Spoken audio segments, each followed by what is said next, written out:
Morning, welcome to Drive Usakaza no Caesar Space. Today it's Wednesday and I want to talk about our relations enda and awubona ukuthi ayophinda lungiseke.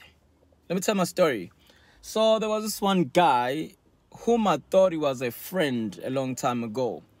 But wayethi mehleni nabanye abantu uma bebuyela kumina bangitshela ukuthi are you sure ukuthi nabangani noSibanibani? Cause uhleze ngenayo into enhle azoyisho ngawe. I thought abantu banamanga bafuna usiqhatha. Up until one day ngim introduce kwi-colleague yami.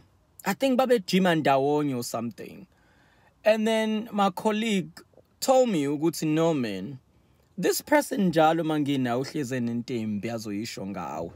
And ngimtshelile ukuthi no, ngizokutshela because ngamazi ngawe. And mina now we are not only colleagues but sisabangani as well. And then from then ngabona ukuthi ayikho ke le. So do you have a friend?